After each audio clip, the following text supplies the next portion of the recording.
This is our Forex blog for December 3rd, 2013, and you can see the the dollar index is falling. The euro is above its hourly moving average. Find support at yesterday's most actively traded price, whereas the dollar broke underneath that. So if you get one currency that's going down, the other one's showing signs of strength, bouncing off of support areas, you want to buy the strong one versus the weak. And without getting too complex, most people just want to see signals. And so our FX trade signals, when you add them to your chart, FX trade signals, and they actually show up in your software as FX trade signals right here. This is what they look like. And they will basically tell you when to buy and sell. And our new Hurst bands are also pretty amazing. If you see a trend that's up and price is underneath the lower band, you want to buy. Typically price will revert to the mean, which is the white line, and sometimes it goes higher than that. So you get in. This is your likely profit target. And really the only key to trading when you take these trades is what is your risk versus your reward.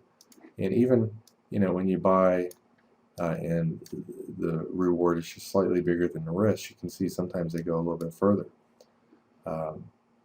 If you look for a counter trend trade up here, this is your likely profit target, which you can see it got real close to. You can have a super tight stop right above that bar's high, and anytime you make 1.5 to 2 times, sometimes 3 times more than what your risk is, you're going to do well trading.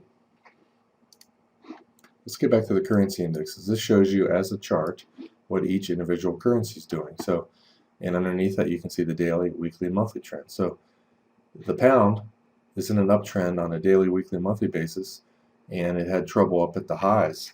But typically, you can buy these currencies that are in an uptrend longer term off their fib target. So you draw your fibs on there. Oops.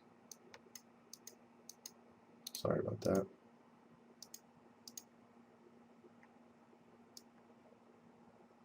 Draw your fibs on there.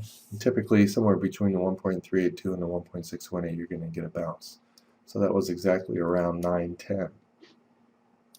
You scroll back and find a currency that's likely to go down at this point.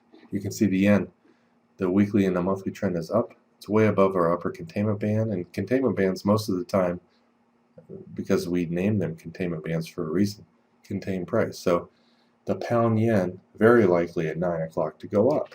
You can, because the pound is in a longer term uptrend, the yen's in a longer term downtrend. At 9 o'clock, it's very likely to go up. And guess what? 9 o'clock comes, what happens? It goes up 50 pips. So, by using our longer term statistical trends, you can get a strong currency like the pound when it's down, and hopefully find a currency like the yen that's up too much. Let's find some other examples. The yen's weak longer term and is up too much. Let's see what else we got here.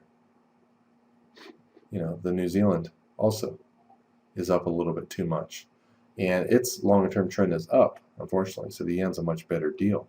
But this one's still likely to revert back to the hourly moving average. So the pound New Zealand, not nearly as good a trade, but at 9 o'clock you're likely to get a bounce off of this too. And like I said, it's not nearly the type of trade, but it did go up about 30 pips from 9 to 25, 30 pips it went up.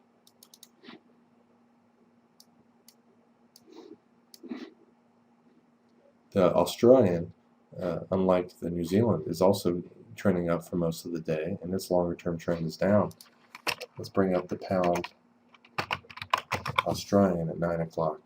You're likely to get a little bit bigger move and increase your odds a little bit, but at 9 o'clock comes, it's kind of going sideways, and it goes up only about 10 to 20 pips. But you can see the emphasis was on the upside because the pound's strong and the New Zealand's weak. You can also find a currency, like the CAD. The longer term trend's down. The only downside on this is that it's underneath the lower band. Typically you're going to get some reversals underneath there. But the pound CAD at 9 o'clock, because of how extremely weak the CAD is, you're likely to get some kind of bounce at 9. And you can see you do. It goes from 64.60 all the way up to 10. 50 pip move as well. Now this one again is down too much. However, you can see our perfect oscillator shows it at on the short-term basis as being overbought. At the plus 80 levels, these are very likely to reverse, especially when the longer-term trend's down. So right here, here, here. If you notice on the chart, that was the high, that was the high, that was the high. So you can use a perfect oscillator and a longer-term trend in combination to find some really, really good trades. Look at this one right here. It's very likely to reverse. It's coming right back to the band, so it's not too oversold at this point. It had a decent reversal off its extreme lows. Let's go back and look at the pound. You can see the pound was trending up at that time.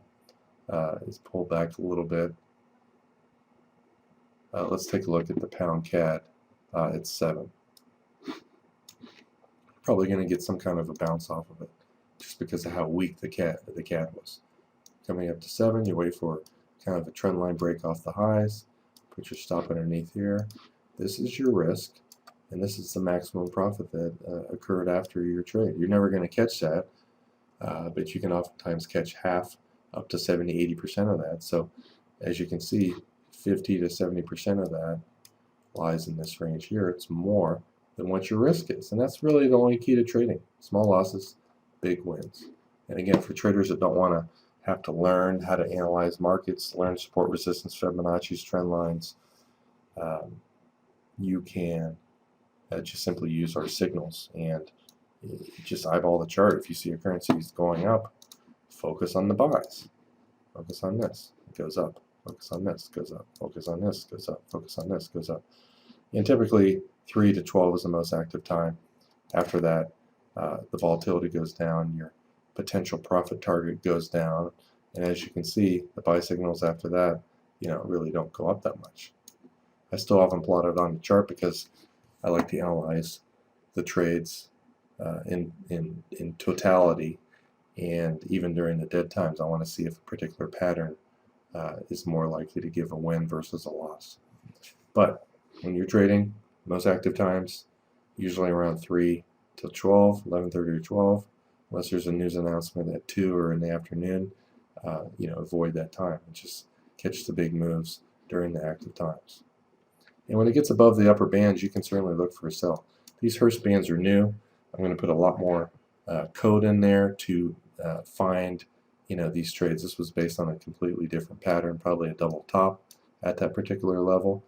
There's 150 different patterns that we look for. They're all different. We use 3-line break, Fibonacci, double tops, double bottoms, trend line breaks. We have pattern-based trades off of all the different methods I've traded with over the last 12 years and have taught.